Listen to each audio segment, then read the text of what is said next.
function notation using operations with function notation. We can use function notation with addition, subtraction, multiplication, or division, so long as we don't have division by 0. We can add or subtract constants from functions and multiply and divide by constants. We'll see this kind of arithmetic with functions used as we begin to look at more complicated models and graph transformations. But first, we just need to practice. Let's start with the classic case of revenue, cost, and profit. Typically, we have a function for revenue, in this case r of x equals 100x, and we have a function for cost, in this case c of x equals 45x minus 1200.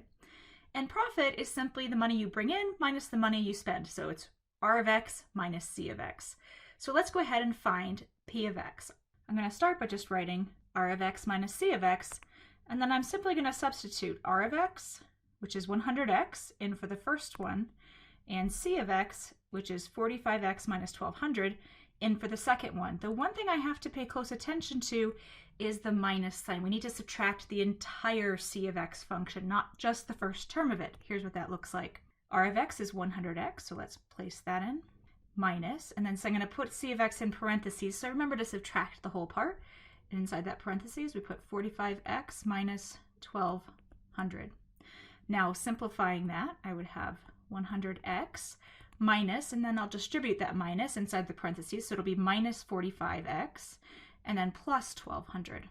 Finally, if we put together the 100x minus 4x, we will have 96x plus 1200. So this is what the profit function p of x is equal to, is 96x plus 1200. Let's look at another example.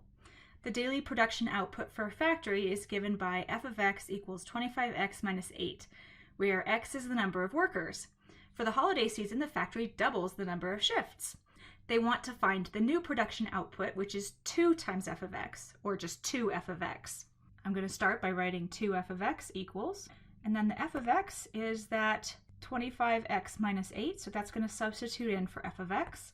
That gives me 2 times, and then I have to multiply it by the whole f of x, so 2 times in parentheses 25x minus 8, and then distributing that, 2 times 25x is 50x, and 2 times negative 8 is minus 16.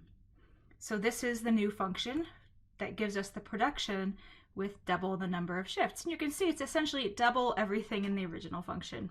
Let's look at one more. Assuming you don't buy a season pass, the cost for a season of skiing is given by c of x equals 82x, where x is the number of ski days. In case you're paying attention, that means that the ski passes are $82. The ski resort, however, adds a parking fee this year, and that parking fee is $8 a day. So the parking fee, p of x, is 8x, because of course, every day you ski, you're also going to park. Now you also purchase $300 of new gear.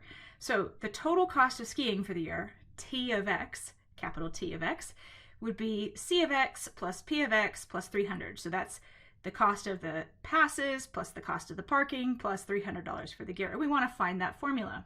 I'm just going to highlight here, c of x is 82x, p of x is 8x, and then I don't want to forget that 300, which is still there too. All right, so let's write out a formula for this.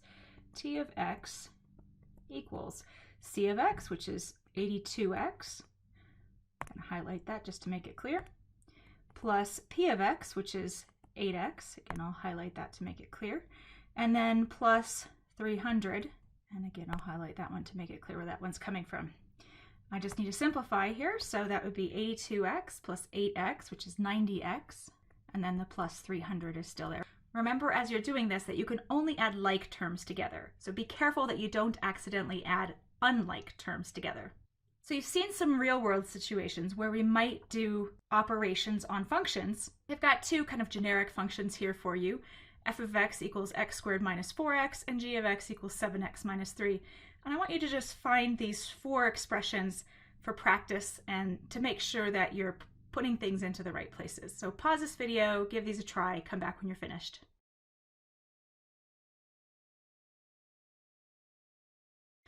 All right, we're back. I'm going to go ahead and highlight f of x and g of x so that they're in different colors, f of x in yellow and g of x in blue. And then as I go through each of these, I'm going to correlate my highlighting to go with the expressions we're looking at. So the first expression we're looking at is f of x minus g of x. So that's f of x in yellow minus g of x in blue. We have to remember that the minus means we're subtracting the entire g of x, not just the first term of g of x. Okay, let's work that out.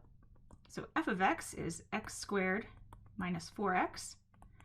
And then we want to subtract from that, in parentheses, 7x minus 3. Now we're going to distribute that negative, so that'll give us x squared minus 4x minus 7x plus 3.